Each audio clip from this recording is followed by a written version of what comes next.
Welcome back to Small Caps. My name is Kerry Stevenson, and today I'm delighted to be speaking to the Managing Director of Impact Minerals, Dr. Mike Jones. ASX code is IPT. Mike, welcome to the program. Thanks, Kerry, and great to be here and give everyone an update.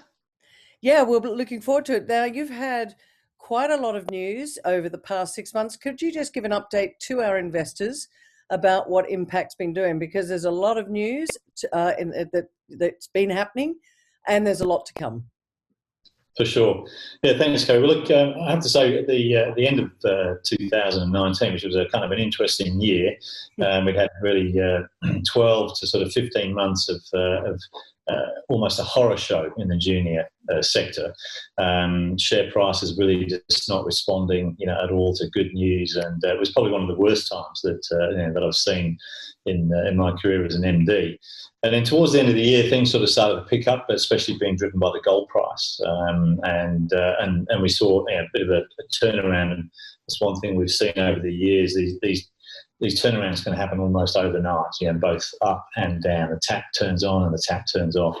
And so towards the end of last year, gold was sort of running, and we had a plan to get into small-scale production in Queensland, and we've been working towards that for about 18 months, and we're very excited about where we were going. Unfortunately, right at the last minute, we had a deal to sort of renegotiate with a prospector who had some ground there that we had an option over, and we just couldn't make them see sense. And so, unfortunately, that deal fell over. So we sort of ended the year whilst things were picking up, all beaten about, and it was just, oh my God, what are we going to do next? Because there hadn't really been a lot of interest in our other two big projects that we'd been focused on over the last 3 or 4 years, which is Broken Hill, principally for the high-grade platinum group metals that we have there, and then also the Commonwealth project in central New South Wales, in the Lachlan Fold Belt, well known for its gold-copper discoveries.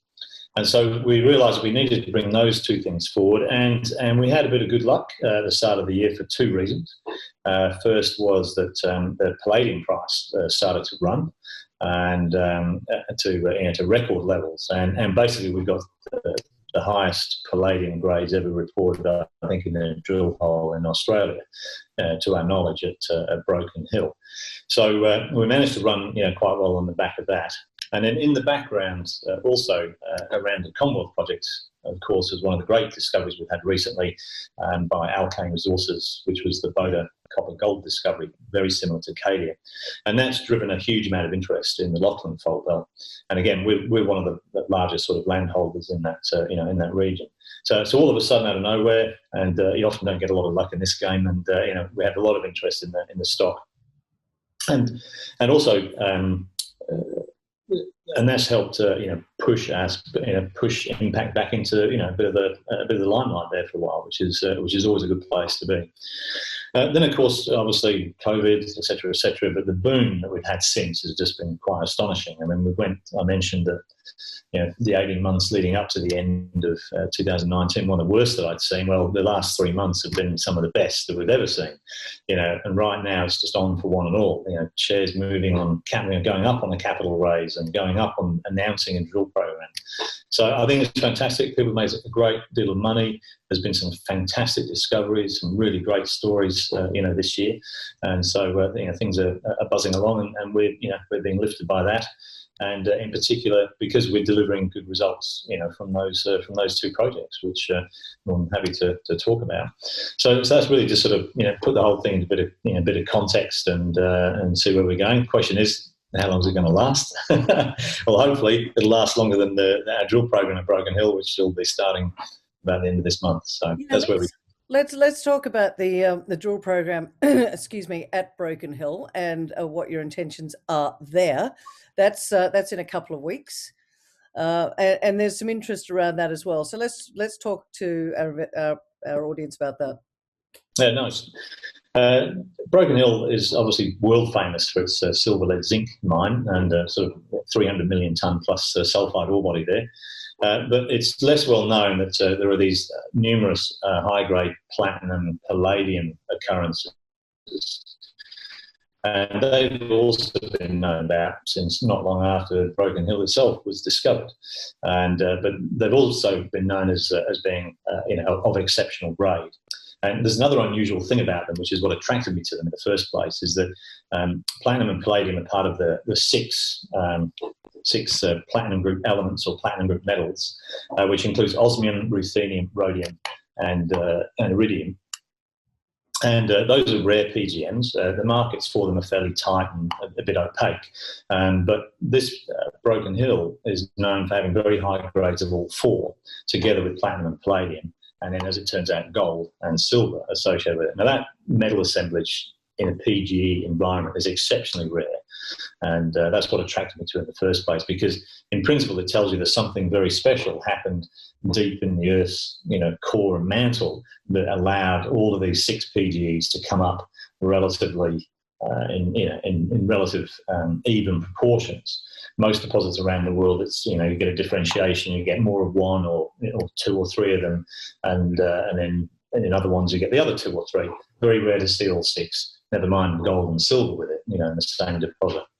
So look, we've always been fascinated by that, and we've done a lot of research in the last 5 years since we took on 6 years since we took on the project, and we've demonstrated that the source of these things is very deep. The core mantle boundary, it's come up very fast. Sorry to interrupt, Mike. How deep are we talking? Because that does have it. Well, now you're going to test my knowledge of the Earth. No. How deep do you think this deposit? Probably about 15 to 1800 kilometres, down, and is where these things would have been sourced from at least. So fairly deep. And all my nickel friends will be calling me up saying you overestimated that or something like that. But they're very special rocks, and we delivered some exceptional grades in our drilling. We weren't the first ones to do it in a couple of prospects, but at our Red Hill prospect, we first made a significant discovery there, and we produced 1.2 metres at 10 ounces of palladium, 10 grams of platinum, 10 grams of gold. I think there was about 20 grams of the four other PGEs. There was half an ounce of silver, and 7% nickel and 2% copper. So it's an ore that's worth well over $10,000 a ton, it's amazing material. Anyway, the question we have to answer now is there tons to go along with that grade? And that's what we're going to go and test now in this next drill program. So we're drilling two key prospects in the first instance: Red Hill, where we had the high grade discovery, and in Platinum Springs, where we've also got a narrow intercept, about 60 centimetres, but again that's 7% copper, 7% nickel, about 25 to 30 grams combined palladium and platinum plus gold, and then another 5 or 6 grams of these other rare PGEs. So we don't need a lot of tons to add to that grade, but along with that comes the tricky part, is that if they are relatively small, they're just a bit more difficult to drill out. And so our drill program is very much planned around trying to drill out these sort of chutes and some of these narrow zones where these things are, and see if we can track them at depth, see if they open out and turn into something much bigger. Hopefully, something that's world class. But the third target we're going to test is the Little Broken Hill Gabbro, as we call it. That's a very large magmatic body. It's full of iron and magnesium-rich minerals. A gabbro is a very common host for nickel, copper, platinum group metal deposits.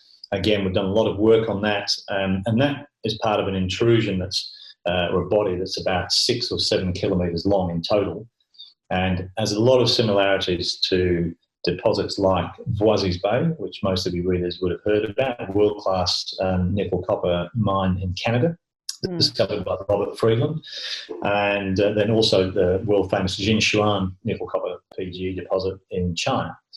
And so some of the work that we've done at Broken Hill actually demonstrates that this body that we're going to test at Little Broken Hill Gabbro was actually very close to Jinshuan 800 million years ago, when plate tectonics, and we had a different configuration of the plates on the Earth's surface.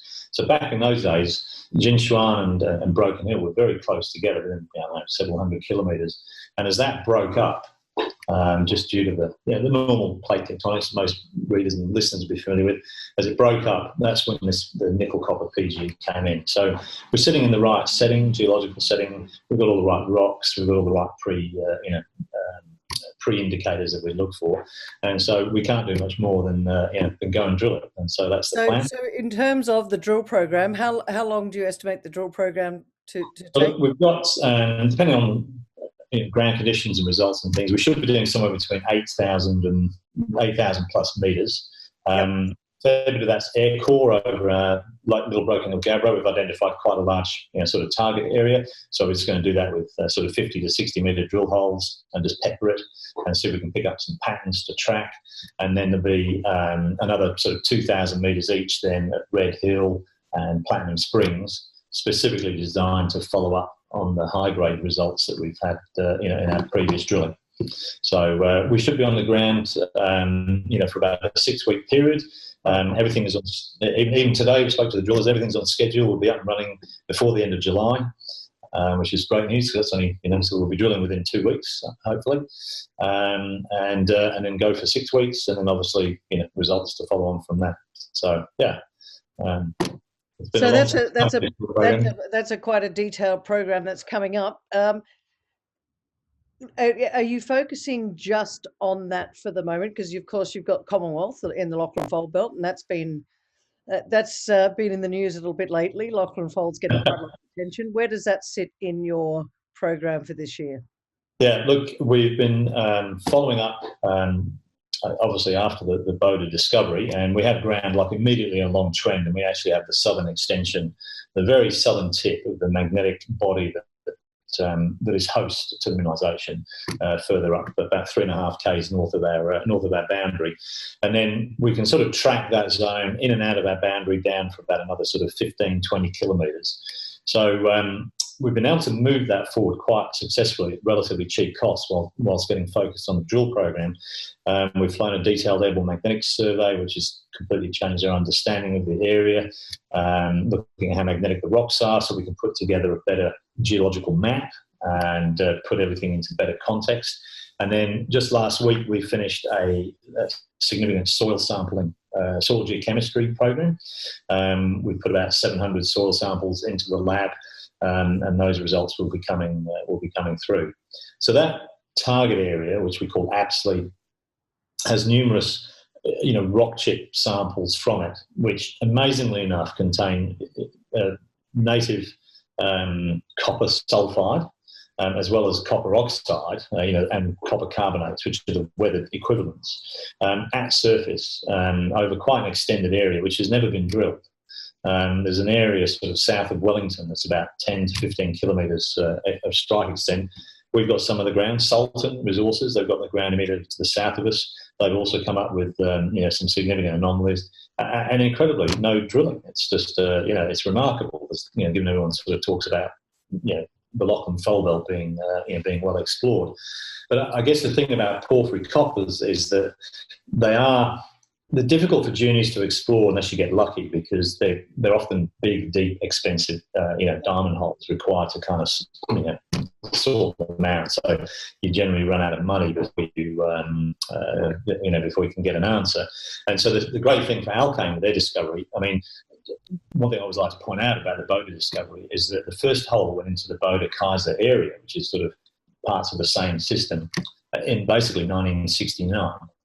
So it's taken 51 years, or 50 years, because the discovery hole was last year, to actually thread the eye of the needle and actually find the high-grade core that all of this is part of. And it just goes to show that, and there's the whole area is peppered with deep drill holes and things like that. But this was the deepest drill hole in the area, and boom, they hit the good times. And then all of a sudden, all these brokers who've heard boring stories about porphyry coppers for 30 years since Cadia, and no one's ever found one since. All of a sudden, everyone's interested. So and again, great for the sector. There's been some good emerging discoveries immediately adjacent to us. RareX, ASX listed, they're a joint venture with Kincora from Canada.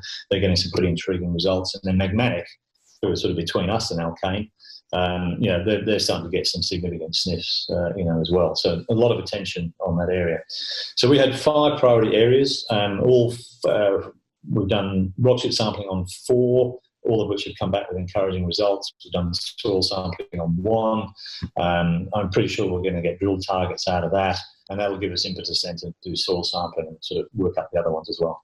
So the plan would be that, go to Broken Hill, get magnificent results there, and then roll on to drilling at Commonwealth later in the year, basically. So the plan is, get your drill program, do the 6 weeks at Broken Hill, start to get those results back, and while that's happening, go out to Commonwealth and start some drilling there as well. Timing on the drilling is a different thing. We've got to get the soil results back, sort of interpret the magnetics, and work out where we want to drill. Yeah. Often with porphyry coppers, we're better off doing some ground geophysics first, and particular electrical techniques. Listeners would have heard about IP-induced polarization, used very extensively for the disseminated sulfide style that you get for the copper gold, the porphyry copper gold deposits. And so we probably end up, once we've highlighted some areas, do some geophysics, identify the depth, and then put together a drill program that hopefully is going to find the porphyry somewhere in there. I think the most interesting thing in talking to you, Mike, is, and I hope that people out there understand, is a lot of people don't understand that mining isn't just go out, ping, there it is. It does take a lot of mapping and understanding of the geographical structures that you've got around there, and it's not something that happens overnight. No, that's absolutely right, and often it's not even the first or second company. It's the third, fourth, or fifth company that can benefit. Coming into an area, they finally put everything together. There's enough money and previous data there to be able to say, this is perhaps the story, and now we can, make the discovery. And probably a good example of that, as a brilliant segue, is the Julimar discovery of Chalice. Okay, so we're going over to just so for people that don't know, we're leaving New South Wales now. We're going to go across to Western Australia because Mike's been over there, and Chalice Gold Mines actually found quite a large nickel discovery over there, I believe, and you are close that's right. by, is that right? Sorry, say that again. You're fairly close by? Exactly right. So, and it's an example. So there's a prospect, Julimar, just north of Perth, so it's probably 70 kilometres north of Perth. And myself and many famous nickel geologists, well more famous than I am, have driven past that hill for many years over the decades, and there was always known to be sniffs of sort of PGEs and stuff around there. But Chalice, to their credit, did a great targeting exercise, picked the ground up, and they've identified basically a feeder zone, because this is one of the trendy things at the moment in nickel copper exploration is that a lot of nickel copper occurs at the bases of large lateral bodies of magma, and the nickel copper sort of dropped out. But it's now been quite trendy to sort of look for the feeder zones where these things are, because there's a big change in chemical gradients and pressure gradients through there, so you often get the nickel in these feeder zones. They're a lot more difficult to find, but they're often very high grade. And this appears to be what Chalice have found in an area that's been well looked over the years. Not a lot of drilling, but literally on the side of the road as you head out towards some of the nickel fields of the rest of WA. So an extraordinary find in that respect, and that's also led to a rush of pegging here in WA for the same thing. So did you guys rush out and did you see what Chalice were doing, and did you say, right, let's peg some ground over there, or did you already have the ground? Well, the immediate ground around Chalice, I mean, they picked that up themselves before they made an announcement, of course, and then, the minute it was announced, a lot of stuff has been pegged. And we had our hands kind of full, but an ex-colleague of mine brought to our attention some a little bit further afield, about 150 k's away, some interesting regional anomalies in nickel and copper. And also, when we looked at the magnetic data and the gravity data from the regional West Australian Geological Survey data, there were some real indications that there might be an intrusion or set of intrusions like that. And so we staked that ground. And I didn't want to call it the Julimar Far East project, but it was a little bit too far east to call that. So that's our Arkan project. So Mike, let me just say to you, why would you not just stay focused on what you've got in New South Wales because you've got your hands full, you've got Broken Hill and you've got Commonwealth and a lot of work to be done there. So why the addition of Western Australia? Look, I think it was an opportunity that came up in a red hot exploration area, and look, part of my philosophy, which is why we're in Broken Hill and while we're in the Lachlan Fold Belt, was based on my time in the project generation team at Western Mining Corporation many years ago now. You can't beat having a large ground holding in very well mineralised belts. If you hold out long enough and you've got enough ground, you'll find something, whether it's by yourself or with a joint venture partner. That's really the core of what we try and do. Every now and again, you get an opportunity to kind of do the same thing, almost being a first mover, into certain areas with new concepts. And we've done a bit of that in our time in various places, but again, ran out of time and money and luck before we could sort of follow through.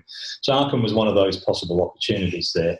And whether we do a lot of that, ourselves or look for a partner at the appropriate time, we'll just play that by ear as we go.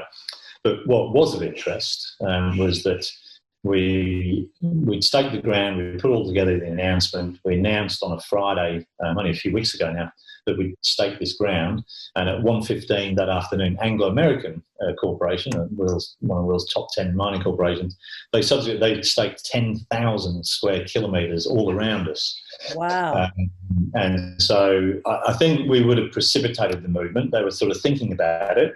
And then it was just like we made the announcement and they probably thought we're going to lose a lot of ground here unless we act. And so they staked this enormous, it's probably the single largest ground holding, by a mining company.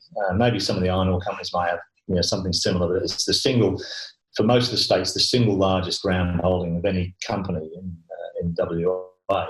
And it's specifically for nickel, copper, PGEs. So, so our move there was, was sort of justified, kind of on the day, really. So look, we'll just see what happens there. And the Julimar is still evolving. So maybe we'll look for a joint venture partner. But look, Arkan won't be granted for another 6 months. So there's plenty of time to move it forward. Okay. All right. So for the moment, we're looking at Broken Hill being first cab off the rank, so to speak, and then some news coming out of Commonwealth. Mike, what would you say to people that are listening to you right now about the future for Impact from an investment point of view? Look, we're entering a very exciting time. We all know it's a drill program. I've been around long enough to, never overpromise, at the start of a drill program. Follow us. If we hit what we're looking for, it will be high grade. And the market is certainly running on high grades, right now. We've got some pretty focused targets for the high grade, and the sleeper is Little Broken Hill Gabbro. That'll probably take a couple of rounds of drilling to tidy that up. But we've got I think we've got a real chance there of offering something significant on that third target. So so the next month, 2 months really, we're very excited for Broken Hill, and with or without that, we'll start very good news flow right through to the end of the year. So I'm waiting on my travel exemption right now, so I can leave the state to go to the drill program. I'm going to take one for the team and do the 2 weeks quarantine on the way back. So I'm hoping I can get the exemption to head out there later this week or early next week to be there for the drill program. So exciting. Yeah, it's we live in interesting times, as they say. So I hope you do get that exemption. I'm not sure if you're coming the other way because, by the way, Mike's over in Perth. I'm not sure if you're going New South Wales to Western Australia, it would be the same. I think Western Australia is going, no, you can all keep out for the moment. I know, and well, whilst easy to sort of raise your eyebrows a little bit, it is not looking that good in Sydney right now. So they've got a very crucial week ahead of them as it's escaped over the border from Victoria, and I do hope that they can get it under control. As I say, we live in very interesting times. Yeah, So Mike Jones, Managing Director of Impact Minerals, thank you, ASX code IPT. Thanks for talking to small caps today, and we'll come back to you in a couple of months and see how things are progressing. That's great, Gary. Thanks for your interest, and we'll speak again.